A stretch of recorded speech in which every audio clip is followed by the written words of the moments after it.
Yes, a child's imagination is a really magical and great thing, and we should totally encourage it and bring out the most of their imagination.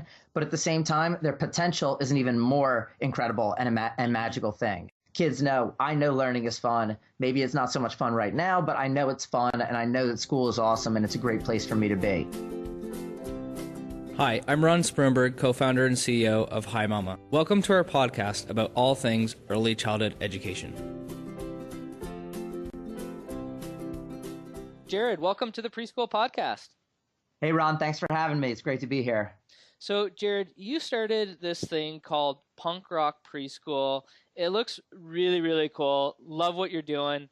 Can you tell us a little bit more about what Punk Rock Preschool is all about? So Punk Rock Preschool started off in my classroom. We were doing a lot of memorization in early childhood, as you are wont to do, because you've got letters and sounds and numbers, uppercase, lowercase, you got shapes, you got colors. It's a lot of looking at stuff and memorizing what it is that it's called and then recalling that name. So a lot of really low stuff on bloobs. And that's fine because that has to be done. But I wanted it to be a lot more fun in my classroom. I was getting this sense that it was in my first year teaching, I was getting this sense that things were getting rote and somewhat boring and predictable, and just showing things and asking kids to recall the names of them was not very fun for me. It wasn't fun for them. So I started developing songs to teach the kids shapes and geography and things like that. And then those songs ended up blossoming into an entire curriculum that I developed around project-based learning. We used the music to promote ourselves, become entrepreneurs, learn all about solving problems in society. And we basically built this from one song about shapes. We developed this entire curriculum that was focused on really high level stuff for early childhood, really high expectations for early childhood, not just academically, but behaviorally and socially. And because the kids were involved in it and they were invested in it and we were having fun doing it, there was never any problem learning. So what Punk Rock Preschool has become since then, since I've left the classroom, is it's still my music and everything, which you can find on YouTube, but it's also at our website. We do a podcast every week. I have curriculum units that are up there. So it's a lot of mindset stuff for early childhood teachers to do things differently, to teach things that make their kids fall in love with learning, fall in love with school, give kids the best first impression of school that they possibly can have, because I think that should be where a lot of our focus is in early childhood, is making kids fall in love with learning, helping them find their passions, helping them discover what it is that makes them tick, that makes them excited to come to school, and then providing them with all those resources and the vehicles to pursue those paths.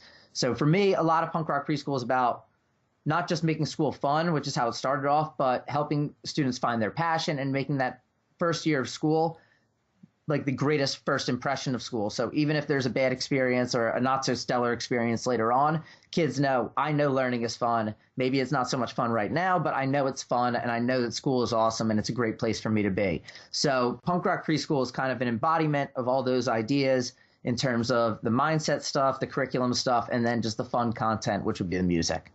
That's awesome. So I really believe in this concept that, if you're teaching something you love or doing something that you're passionate about, that's going to come through to your audience. And in this case, if we're a preschool teacher, we're talking about the children in the classroom. If you're teaching something that's really boring and you're not interested in, they're going to sense that too. And one of the things you mentioned on your website about your curriculum is, hey, it's your classroom. You deserve to teach what you love. And I think that's a really powerful message. But here's a question for you. Why do you think all the preschool teachers out there aren't already doing that?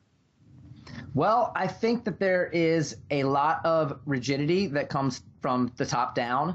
I think that a lot of teachers may not have that type of confidence to just go in and rewrite their entire curriculum, because I know I was given, it wasn't an easy ride for me until I started getting results and my parents started saying this is awesome.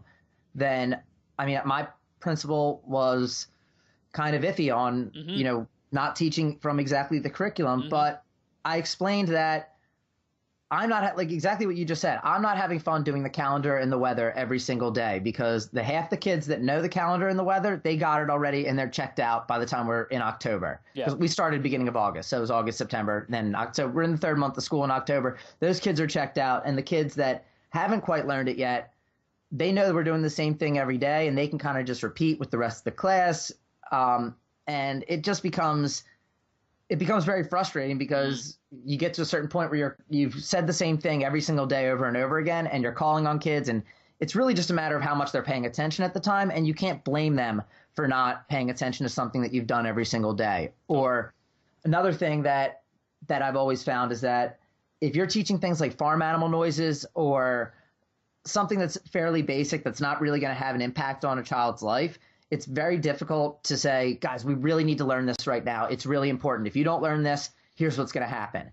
And when we're learning about the environment, when we're learning about economics and entrepreneurship, when we're learning about art and science, when we're learning about community, culture, all these things, I have no problem saying why it's important. I have no problem providing that why. But with a lot of the standard pre-K curriculum that I see online and just in classrooms, you've got 2 weeks on each season, and then you've got a week on every holiday, and then you've got your farm animal noises and your other kind of basic units that not terrible units, and they could be fun, but if kids started zoning out, it's really hard to say, guys, we need to learn farm animal noises or else, you're not going to know how to wake up to the chicken when you live on the farm, like it's really difficult. But if we're learning something high level like pollution, and recycling and reusing and reducing, I can look outside and say, do we want the sky to look like it looks today, beautiful and sunny, or do we want it to look like this? And I can pull up a picture of Beijing during one of their terrible smog storms. And I tell the kids, like, this is not that far away, guys. We could be on a plane and be in this city in less than a day. So don't think that it's just like on Mars or something. Like, this is our planet. This could be us. And if we don't want the world to be a nasty, dirty, stinky place, here's what we have to do. And kids are all 100% on board with that, because who wants to live in a dirty, nasty, stinky place? Nobody. So I know that I didn't quite answer why teachers aren't doing it, because I don't want to assume why teachers aren't doing it. I know what my reservations were, and that was just a general lack of support. And so that's why I think the podcast that you're doing and the stuff that I'm doing as well, I guess to a lesser extent, is super important to teachers, just to give them the confidence, give them that mindset, because it really does all come from within yourself. I believe that teaching from someone else's curriculum is like studying for a test with somebody else's notes, which you would never do. And as teachers, we would never recommend somebody do that. You should write your own notes and feel comfortable with it, so you can just riff off it. You know what's there. You know what's in your own head better than anybody else. So teaching from somebody else's curriculum, I feel like it can be very limiting. I felt very limited by it. And I wasn't teaching the things that I was enthusiastic about, and therefore that enthusiasm wasn't coming through to the rest of the class. And to go back to what I was saying at the beginning was, I want the kids need to fall in love with learning, and that just can't happen if you don't love what you're teaching.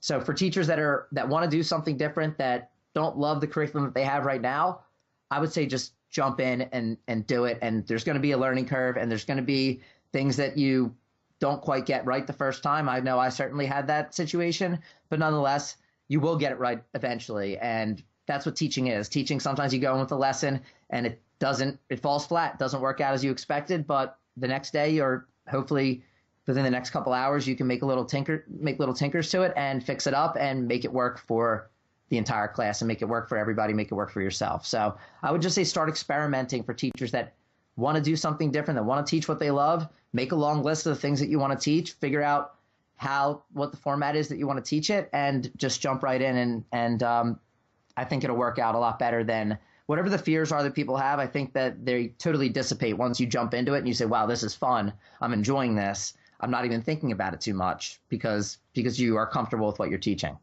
Yeah, and so it sounds like you're saying that one of the key issues is support from your management or leadership team. So for those leaders or administrators out there, I think the message to you is support your early childhood educators with their creative and innovative ideas about what they want to do in their classroom with their curriculum.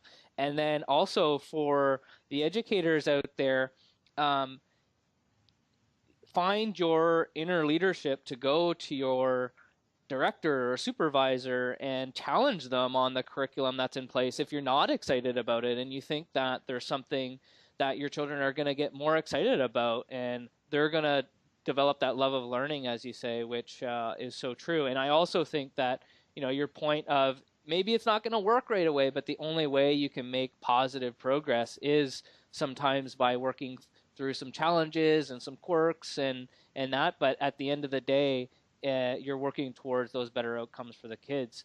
which is ultimately, of course, what we all want to achieve. And touching on that point a little bit more, one of the things that you seem to really embody is not underestimating the incredible potential of the students or the children in your classroom.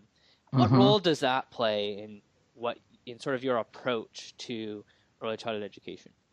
Well, I mean, that's kind of the crux of everything. That's the fundamental belief that underlies everything. And I have been saying recently, not that I'm against play-based learning, but I've been saying recently that, yes, a child's imagination is a really magical and great thing, and we should totally encourage it and bring out the most of their imagination. But at the same time, their potential is an even more incredible and magical thing. And we always talk about kids being sponges. So from my perspective, it's that, let's say, like, if they're sponges, let's try to get them to absorb as much as possible. And I've seen it. I've seen what kids can do when you believe in them, and they really are products of their environment. And I mean, that's kind of just a human nature or even an animal nature kind of thing, where whatever your environment is, you will live up to it, whatever the demands and the expectations of the environment. If you don't have the perspective, if you don't have any cynicism or any type of, as long as you don't have any cynicism towards it, which kids don't have, then you won't look at something and say, oh, Mr. G, like I never heard, Mr. G, we're not going to learn about rhombus today because my mom said rhombus is something that we learn in the 4th grade. You know, they don't have that mindset where when we're learning about entrepreneurship, I didn't learn about entrepreneurship till I got to college. But because we're in preschool, a lot of the students, they just think that the way that we're doing things is the way that everybody does them. So they'd assume that in all the other preschool classes in my elementary school, they were all learning about entrepreneurship as well. And they were learning about economics as well. And that's just what my kids assumed. So they never were thinking, oh, man, this is so hard. They just, as long as it's fun and it's relevant, so you can create that why that I was talking about earlier, like we don't want to live in a dirty, stinky, nasty world. Kids will learn anything to reach that goal, to make that reality come true. And there's really nothing holding them back. So that idea is truly fundamental to pretty much, you know, I wouldn't be teaching kids about entrepreneurship if I didn't think they could handle it. So it's really fundamental to have that belief that kids can do, not even belief, but know that kids can do anything that they set their mind to if you have a growth mindset culture. So the focus is not on the actual achievements, but it's on effort and doing your best and trying and practicing. And sometimes we won't get things the first time or get them right away, but that's okay because, you know, we lived in Oklahoma City. So it's like Russell Westbrook, Kevin Durant, they weren't NBA players as soon as they stepped on the basketball court. It took a lot of practice. So we're not going to be perfect the first time that we try something. It's going to take practice. So don't get down about it. We're just going to keep working through it. And as a result, I mean, by the end of the year, my last year teaching, my students were demanding more literacy activities, and I didn't have anything left. We had done Silent E, we had done Bossy R, we had done chunks, we had done pretty much every phonics activity that you could do up until like the next step was fluency. And I wasn't going to have my kids in preschool start trying to time themselves reading and seeing how many words they could read per minute. But we got to that point and kids were like, okay, what's next, Mr. G? And we had like 6 weeks left of school. We just finished up Silent E. I was like, guys, there's like not much left. Let's just keep practicing. But that's kind of the mindset that they develop where as long as they don't think like, wow, this stuff is so difficult, so hard, so above our pay grade, as long as they think that they can do it and you keep encouraging them that they can do it, they can do it. And one of my favorite, to just close that up, one of my favorite examples is on Human Planet, because I would watch Human Planet and Life and Planet Earth with the kids and narrate it for them. But one of the things on Human Planet was there were kids that were 4 years old hunting giant spiders, hunting tarantulas in the jungle for breakfast. Like they were like, oh, we go out for breakfast and we hunt these tarantulas and then we cook them and we eat them. That's our breakfast. And, you know, I'm thinking in the United States, sometimes we have teachers that won't even let pre-K students use their own utensils. They'll cut their food for them and stuff like that. And it's like, well, that's just a matter of expectations at that point, because you've got kids in the jungle who are hunting their own food and cooking it and starting their own fires and stuff. And then you've got kids here where we're saying, oh, let me help you with your milk and let me cut that for you. And it's just a matter of not throwing them into the fire per se, but to a certain extent, yeah, it's put them into the challenge, give them the support they need, and they will rise to the occasion pretty much every time. Yeah, it's challenging them, right? And I think it's a great message. Like, as a leader of your classroom, part of your role is to challenge your students' potential, because the ceiling is only as high as you set it for these children. Because, like you said, I mean, they're learning crazy fast at that age, right? So, Mm-hmm. and I think it's kind of scary to think, okay, I'm teaching my preschoolers about the environment and economics and entrepreneurship, but it's really just a mind shift, because when you explain it, it's kind of like, oh yeah, why wouldn't we do that? That's pretty much how I feel, because like for entrepreneurship and economics, like for example, the way we do that is I'll just start off telling the students that this is relevant. So I always try to make it relevant to them and important to them and consequential to them at the same time, and then empowering. And so I kind of make it to the point where we talk about entrepreneurship. I say an entrepreneur, I try to break it as simple as I can. Entrepreneur is just a person who is solving a problem, and they solve a problem so well that other people want to give them money to solve that problem for them.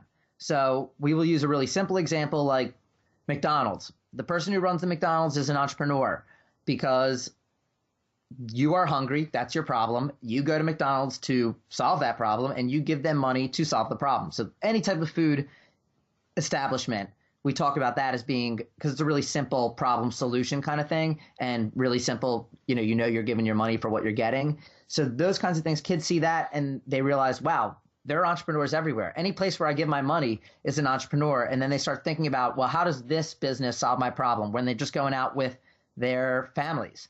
And I just think that that's a really cool idea for them to get across, especially since money is everywhere. And we will also do like a salary system in our classroom, and then I'll go out to the dollar store, buy a bunch of stuff so kids can use the money that they earn from participating and learning certain content and doing their homework and coming to school. They get money for all that stuff. And then at the end of the year, we'll have a big market and they can spend their hard-earned money. And so these just really communicate these concepts that seem very, very advanced, but they're actually pretty simple. Like I said, entrepreneurship, just somebody who solves a problem, you give them money because they solve the problem so well. Economics is just, I teach them it's where you spend your money and where you don't. So if you buy the pencil for $10, means you can't buy the marker, and you only have 15, means you can't buy the marker for 15. You have to make a choice between the two. So if you buy one, you can't buy the other. And these things may seem really simple, but they give students a framework to start seeing the world, which is really a big part of my curriculum, is giving students a framework to see the world differently, to see it through an art lens, to see it through a science lens, through a business lens, through an environmental lens, through a culture lens. And then they can start forming their own opinions about the world, which at 4 and 5 years old, when students start to form their own opinions and tell you this is how the world works, or this is how I think things work because of this, and they have a reason behind it, that's a really powerful thing as well. And it enhances these higher level thinking concepts that then translate to everything else in your classroom and make teaching these ideas a lot easier. Now, you studied business at Wharton School at the University of Pennsylvania, but what if I'm an early childhood educator and I don't have that background, and maybe I'm not that comfortable with economics and entrepreneurship? Then what would I do in that case? Well, I would say don't teach it. Don't teach economics and entrepreneurship. Find the things that you are passionate about, that you do love. So when I talk to other teachers and they say they have that exact same concern, I tell them, well, what are the things that you do want to teach? What are the things that you love? And I'll get a lot of answers about history, about art history, about civil rights, things like that. So, for instance, my civics unit it's 2 weeks long, but I would love to make that civics unit like a 6-week unit. I just don't have the time throughout the year. And that's kind of the point where you want to get to, where you have so many ideas to develop a curriculum around that you're saying, okay, there's stuff I'm going to have to cut out. There's stuff that I'm going to have to combine into other weeks, because that just means that you have so much content, so much stuff that you want to impart to your students that can be valuable to them, that you're picking and choosing between it. And that puts you in a place where you've got that energy and that passion to teach these things because you've got such a long list. But in terms of teaching economics and entrepreneurship, if you don't have that background, then teach what you're comfortable with. So if there's stuff that's about history, or if you love art, like I spend 4 weeks on art, but we could easily spend 8 weeks on art if we wanted to. So there's always opportunities to stretch out these units and to take the units that you feel most passionate about and bring those to the classroom. I always talk about by no means don't follow everything that I'm doing. This is what worked for me, and I'm trying to give people a template and an idea and some inspiration as to what will work for them in their own classroom. But it's not I don't want anyone copying my 36-week curriculum verbatim. That's kind of what my plan is eventually, is to develop about 60 weeks, 60 different themes of curriculum, and then allow teachers to basically drag and drop those themes into their curriculum, like a 36-week curriculum, and say, okay, here's 60 themes that I could possibly teach, and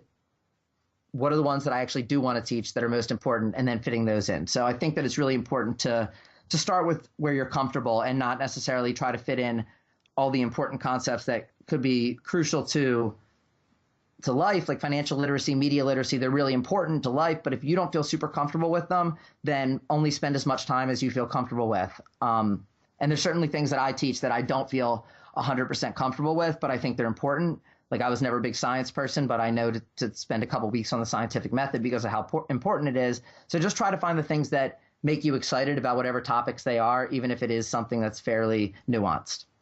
Awesome. Makes a ton of sense. Jared, what's your biggest piece of advice to early childhood educators that are aspiring leaders just starting out their career in this field? I would say just be yourself. Do your own thing. Find what works for you. Obviously, coordinate it with your administrators and make sure that they're on board with it. But teach from within yourself. Find what you love. Find your passions. Bring that out and aim to inspire your students. Aim to teach the things that are going to make your students say, wow, cool. That was always one of my biggest goals, was to hear those words when we're watching a video on YouTube. And I would always use videos on YouTube as a hook to help students get more familiar with the concept before we started asking questions about it. So I would also say use technology, use YouTube, use Planet Earth, Life, Human Planet, stuff on Netflix if you have those capabilities, because that is showing rather than telling. And that's what puts kids into this universe where you can start asking questions. They're fascinated. They're hooked into this universe of amazing. You show them an amazing animal thing, like, Komodo dragons, 2 Komodo dragons fighting. It's crazy. Kids love it. Whoa, you see that, Mr. T? Dragons fighting.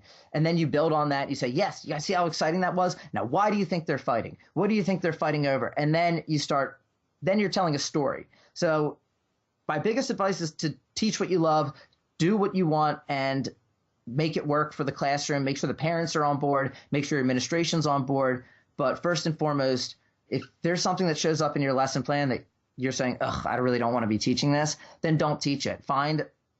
It's probably not useful if you're thinking that. Or it's probably not crucial. So find the things that are crucial, are important, are useful, that will make you excited, that will make your kids fall in love with school, and teach those things. And like I said, coordinate. I don't want to get anybody in trouble, but that's the biggest thing, is bring that energy to the classroom and help your students find that same energy as well. Awesome. I love that mindset.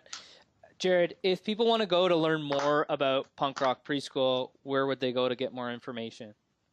They can go to punkrockpreschool.com, and on there you can find all about Punk Rock Preschool, what I've been doing for the past couple of years. You can buy some of our curriculum units, and our podcast is there. And our podcast is a lot of what you're hearing right now, a lot of mindset-focused stuff on rethinking, reimagining early childhood education to make it work for the teachers and for the students, and not just serve as some filler year or some introductory year to school, but rather an introduction to learning, an introduction to life, an introduction to the joys of learning, and how great it can be, and how powerful of a tool education is. So that's the message that I want to communicate in that first year of school. And there's a lot of stuff on our podcast, punkrockpreschool.com/category/podcast is where you can find that. And you can email me if you have any questions at info@punkrockpreschool.com or punkrockpreschool@gmail.com. And then we're also on iTunes, the Punk Rock Preschool podcast. So lots of places for y'all to find us. And if you're interested in what you're hearing, please reach out to me. I'm happy to talk about this further with anybody who's thinks, wow, this sounds pretty cool. How do I do it? Please reach out to me. I love to talk about this kind of stuff. Awesome. Jared, this has been an excellent conversation. The one word that really stands out to me conversing with you is refreshing. I really like, your approach and being innovative. And if things are stale, hey, let's change it up, because we don't have to do things just because that's how everybody else is doing it, or that's sort of the status quo. And ask the question, why are we teaching this? Why are we doing this? Is this fun? Is this exciting? Is this something that I'm passionate about?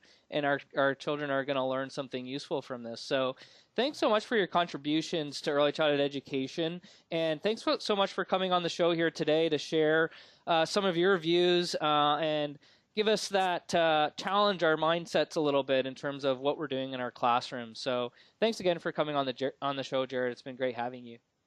My pleasure, Ron. I really appreciate you having me, and thank you for all the things that you're doing in terms of shifting that mindset as well and getting teachers and administrators inspired to think about things a little differently and to change early childhood education for the better for students, teachers, administrators, all of us, for the whole world, really. So I really appreciate what you're doing, and you keep it up as well. It's awesome. Wicked. Thanks, Jared. If you enjoyed our conversation, don't forget to subscribe for more episodes and leave a review. The Preschool Podcast is brought to you by Hi Mama. If you're anything like the thousands of teachers listening to the Preschool Podcast, you know how long it takes to fill out daily sheets, child portfolios, and lesson plans. And that's where Hi Mama saves the day. With an easy-to-use interface built by teachers for teachers, Hi Mama can cut the time you spend on documentation and parent engagement in half. Create and send beautiful daily sheets, photos, videos, and messages to parents in seconds, saving you time in your busy day. Podcast listeners can get a free tour with one of our community advisors. Go to himama.com and click the